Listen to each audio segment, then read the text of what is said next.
The sun was sinking behind the tall buildings of downtown Los Angeles, turning the sky a hazy orange that blended into the city's usual layer of smog.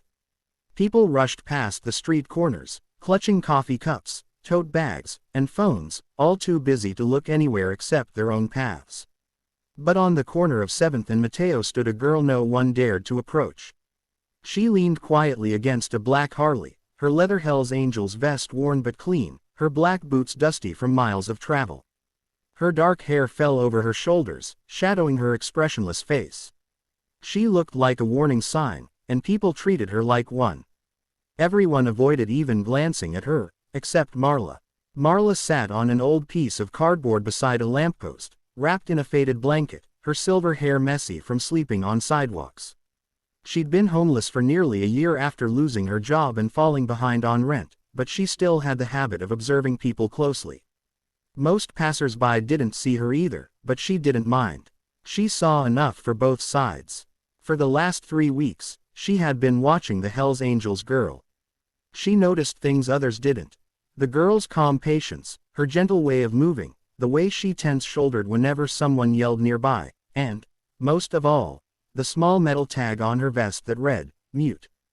People saw leather, tattoos, and a motorcycle gang emblem. They didn't see the quiet plea hiding in plain sight. This evening, Marla watched as the girl approached a convenience store. She was trying to get the clerk's attention, raising her hands to sign something, but the man behind the counter only frowned in confusion. He waved her away like a nuisance. The girl tried again, tapping the counter politely, desperately trying to form a gesture he recognized. But he grew impatient, shaking his head, mouthing annoyed words she couldn't hear.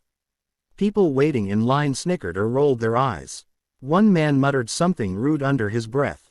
The girl's jaw tightened, her hands dropping in defeat as she stepped back, face emotionless but eyes dimming. Marla felt something tug inside her chest. When the girl stepped outside, frustration flashing in her eyes, Marla pushed herself up from her cardboard seat. Her knees cracked, her back protested, but she took slow steps toward the girl. Most people would have hesitated. Hells Angels weren't exactly known for being approachable, but Marla saw something different. She saw someone even more invisible than she was. The girl noticed her approaching and stiffened, shifting slightly, as if bracing for judgment or fear. Marla stopped a few feet away, giving her space. The street traffic hummed behind them, horns echoing off concrete walls.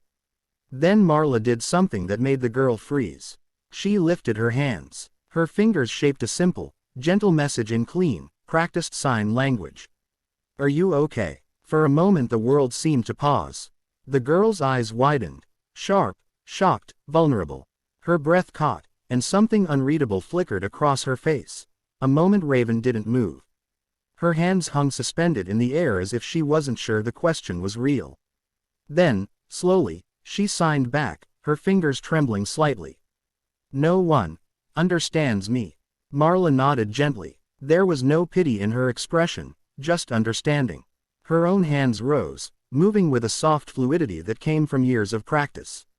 "I learned sign language for my sister," she replied. Raven's shoulders relaxed a little, the first sign of ease Marla had seen since she began watching her weeks ago. They stood in the evening glow, surrounded by the rush of the city that never seemed to notice either of them. Cars whooshed by, people chatted loudly as they passed, but for the two women, the noise felt distant, like another world. Raven introduced herself with a small, shy smile. "Raven," she signed. Marla responded, "Marla." Raven glanced back toward the store, frustration simmering in her eyes. She signed, sharper this time. "I just wanted directions." He wouldn't even try. Her jaw tightened again, though she kept her face as blank as possible, a habit she'd probably learned for survival. Marla studied her quietly. Raven didn't look like the stereotype people imagined when they heard Hells Angels. Yes, she wore the vest. Yes, she had tattoos winding down her arms. But her eyes, dark, alert, and quietly aching, told a different story. A softer one. Marla signed slowly, making sure Raven saw every movement.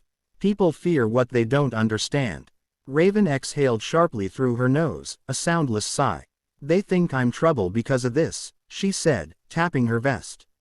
But the angels have protected me since I was little. They gave me a family. Marla nodded. She knew what it meant to cling to any place where the world didn't spit you out. But being part of a family didn't mean the outside world treated you kindly. Raven's fingers moved again, hesitating. When I ride, the guys talk for me. Out here, alone, I feel invisible. Marla smiled softly. I see you. The simple sentence hit Raven harder than she expected. Her lips parted, and her eyebrows lifted in a fragile expression, surprise mixed with relief. She looked down, blinking quickly, pretending not to wipe the corner of one eye. Marla didn't push her. She just stood there, the way someone stands with a stray dog, still, safe, and patient enough to be trusted. Raven finally stepped forward and wrapped her arms around Marla.